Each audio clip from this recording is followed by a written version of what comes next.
Hola a todos, bienvenidos a la sección Charlando con del canal de YouTube del proyecto Dinatinc. Hoy tenemos con nosotros a Mario Fernández Pereiro, que es investigador postdoctoral del programa GAIN de la Xunta de Galicia en la Universidad de Santiago de Compostela. Bueno, bienvenido Mario, muchas gracias por aceptar la invitación. Nada, hombre, aquí para lo que sea, muchas gracias a ti por invitarme. Y bueno, Mario y yo hemos coincidido en varios proyectos y aventuras, sobre todo editoriales, Sí, sí. y bueno, y en algunos otros seminarios. Y nada, bueno, antes de empezar con preguntas pues más concretas, me gustaría saber sobre qué estás trabajando actualmente, que nos cuentes un poquito de qué va el proyecto que estás iniciando ahora con esta investigación postdoctoral. Pues el proyecto lo iniciamos ahora a finales del 2022. Lo que estoy trabajando es como una continuación, ¿no? En base a lo que ya empecé, bueno, es todo es el cursus honorum, ¿no? Sí. Pues que vas empezando a acumular experiencias y a hacerte preguntas. Lo empecé al final ya en el máster, continuando durante la tesis de doctoramiento. Y ahora, bueno, pues es como siguiendo la evolución y lo que intento trabajar ahora, ¿no? Que es uno de los objetivos, es ver cómo en la Alta Edad Media, en el noroeste peninsular, se van creando estructuras, cómo el poblamiento va cambiando dependiendo del tipo de estructura de poder supralocal que existe, ¿no? Principalmente centrándome en los castillos, que es uno de mis, los castillos, fortalezas, fortificaciones, como lo queramos llamar, ¿no? Que es así como mi leitmotiv, ¿no? Desde hace muchísimos años, pero bueno, también queriendo expandirme a otro tipo de tipo de poblamiento, ¿no? ¿Y cómo te interesaste a estas élites o a este poder? Porque bueno, muchas veces cuando estudiamos la antigüedad tardía siempre vemos las élites en las villas tardorromanas, pero se habla muy poco de estos primeros castillos o bueno, de estas primeras fortificaciones que encontramos en época tardía. Entonces, ¿cómo te interesaste a este tema? Pues ya no me acuerdo, de verdad. Nada, siempre había ahí esa duda, ¿no? Y de hecho, bueno, hay que agradecerle mucho, por ejemplo, a Manuel Gago, no sé si lo conoces, que él tenía un blog, Sí. bueno, sigue teniendo, pero ahora tiene, y hablaba mucho de castillos vacíos, ¿no? Mm. Y bueno, te queda ahí con esa duda y hablando bueno, sobre todo con José Carlos, que fue mi director de, bueno, Sí, lo que le conoces conozco, evidentemente, sí.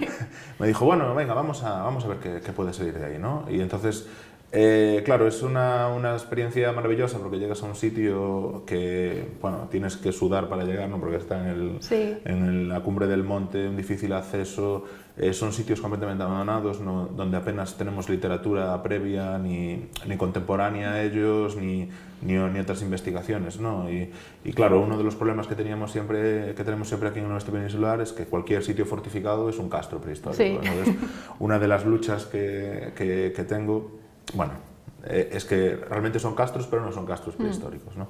Entonces, bueno, ir ahí, ver qué está saliendo, después, ahora que, bueno, ya comenzamos a excavar hace años, ¿no? Diferentes sitios que realmente son más allá de murallas, ¿no? Que Sí, tenemos un urbanismo súper complejo, ejemplos muy característicos, bueno, esto es con otro proyecto con el que colaboro, que se llama Espun y Labrego, en la zona de Valdeorras, en el que estamos viendo paredes con revoco de cal, unas sigilatas preciosas, es decir, que el mismo nivel de confort que a lo mejor tenía lo que dices tú, ¿no? Estas élites en la villa lo trasladan, ¿no? 50 años después, por así decirlo. Sí, es... Pero no solo, perdona, dale, No.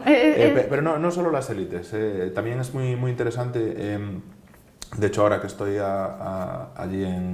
estoy en Londres, ¿no? Como lo hablamos antes, descubrir que, bueno, claro, allí en Inglaterra tienen mucho más estudio sobre fortificaciones, sobre todo en la época del final de la Alta Edad Media, ¿no? El tema sajón y todo esto, que tiene una clasificación de fortalezas, de puntos fuertes, ¿no? La acaban llamando.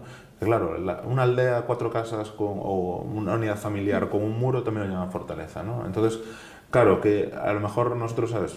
En principio nos empezamos a fijar en estos grandes sitios amurallados de piedra, pero que tiene que haber muchísimas más clasificaciones, ¿no? Entonces, vamos a intentar superar lo de las élites, vamos a quedarnos en castillos y a ver qué sale después, claro. es un trabajo de largo recorrido, ya te Sí, digo. es verdad que el tema de la terminología, bueno, no solo en los castillos, pero en todo el poblamiento es un problema importante, porque bueno, yo no trabajo especialmente sobre castillos, pero sí se ve que cada autor utiliza unos términos diferentes, conceptos diferentes, y cambias de región se usan otros conceptos, y al final, bueno, eso es un problema también a nivel metodológico de qué términos usar, y eso, las connotaciones que tú comentas de si son élites o no son élites y demás. Y yo quería preguntarte en este sentido sobre, bueno, el tema de las élites o no élites, ¿qué tipo de materialidad encontráis en estos asentamientos? Que, bueno, como has dicho, están en lugares muchas veces que son de difícil acceso, y además Galicia pues tiene una tierra que bueno, complicada, ¿no? No solemos para encontrar aguantar el mucha registro. materialidad. Sí. Entonces, ¿qué tipo de materialidad encontráis? Además de, bueno, además de las estructuras, que supongo que es lo más evidente, pero... Sí, claro, ahí depende de dónde nos vayamos moviendo. Yo al trabajar con castillos, bueno, le llamo castillos porque, bueno, mi proyecto, aunque no es el nombre oficial, es el nombre que uso en las redes sociales, se llama Castelos no Aire, ¿no? En plan, vamos, sí, por resumir, ¿no? Sí, todo el así problema, nos entendemos. Sí, murallas. Claro, lo primero que más choca es el urbanismo, ¿no? Pues es muy pétreo, ¿no? Que en comparación con otros sitios, a lo mejor solo tienes la muralla de pétrea y el interior es vegetal, etcétera. Aquí casi todo es pétreo. Lo que nos sorprende es cómo hay gente que, bueno, esta gente que ocupa estos sitios se dedica a, no utiliza techos vegetales a lo mejor, sino siguen continuando con tégulas o ya más hacia adelante con teja normal. Sí. Bueno, o sea, es una gran inversión de recursos, de tiempo, de esfuerzo, etcétera. Y entonces lo más impactante, creo, por lo menos en toda mi experiencia, es ese urbanismo, que me encanta. Esa es una de los puntos fuertes que más me gusta, ¿no? Y cómo planifican, ¿no? Cómo son capaces de mirar un sitio y decir, vamos pues aquí la vivienda, bueno, todas estas cosas, ¿no? Sí, y en relación con eso que comentas de el sitio, de dónde se localiza el sitio, también te interesas al poblamiento que está alrededor, o sea, digamos, la zona de control de ese, claro, de ese sitio. Efectivamente, mi tesis se centró solo entre aspas, ¿no? Más en lo que es el punto fortificado, ¿no? Y ahora la intención es ver, bueno, o sea, algo en la tesis sí que pensara, ¿no? Pues puntos de control, vías de comunicación, poblaciones cercanas, etcétera. Pero ahora la idea es, vale, vamos a coger un área, a ver qué está pasando, ¿no? ¿Por qué hay aquí? ¿Qué pasa antes, después y durante, ¿no? Que esta fortaleza existe? Porque todas las cosas curiosas que estamos viendo es que estas fortalezas duran, estamos haciendo aquí una metáfora, ¿no? Pero mejor 50, 100 años, 150 lo sumo, ¿no? Y es lo que hablaba antes, ¿no? Una gran inversión de trabajo, de tiempo, de esfuerzo para lo que decimos, que bueno, que 50 años, sí, claro, son muchos años, pero no es como cuando piensas una muralla de una ciudad importante que dura a lo mejor 500 años, ¿no? Etcétera. No sé si me explico. Entonces, claro, ¿qué está pasando? ¿Y por qué quieren estar ahí? Etcétera. Bueno, es así poco a poco, ¿no?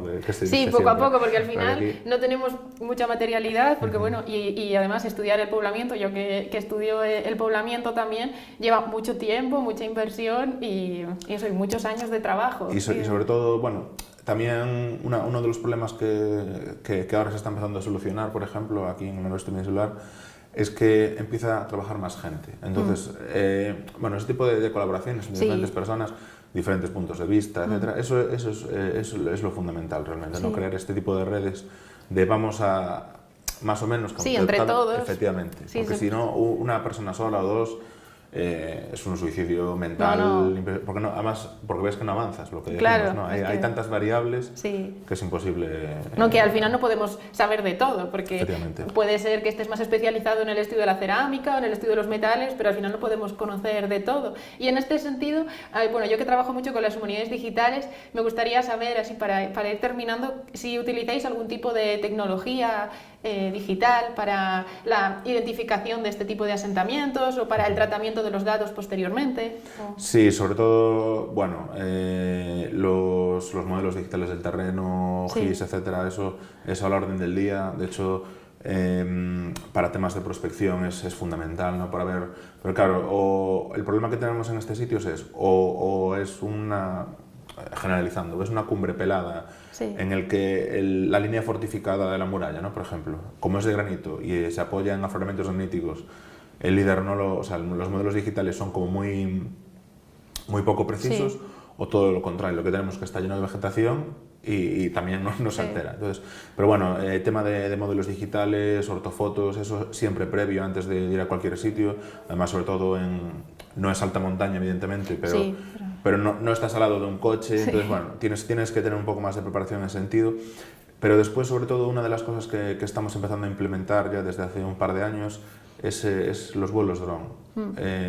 Evidentemente no es pero bueno, se consiguen módulos digitales, no tan precisos como podría ser con un LiDAR tal, en la que bueno, ahora mismo en Syncrisys tenemos un dron con LiDAR que vamos a empezar a ver si aprendemos a funcionarlo, que eso puede ser la bomba, pero sobre todo nosotros estamos muy acostumbrados a ver una montaña, verla desde abajo o verla justo desde ahí. Pero tener esa visión desde el dron, desde arriba, también te permite ver otra perspectiva y los drones yo creo que evidentemente no son el futuro porque son el presente, pero cualquier proyecto necesita uno mínimo porque consigues muchísimas cosas que no las ves a simple vista. Entonces, bueno, trabajando poco a poco.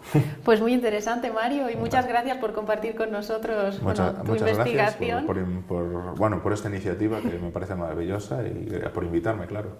Y bueno, muchas gracias por seguirnos, espero que os haya gustado la entrevista y nos vemos en el próximo vídeo de la sección Charlando con. Agur.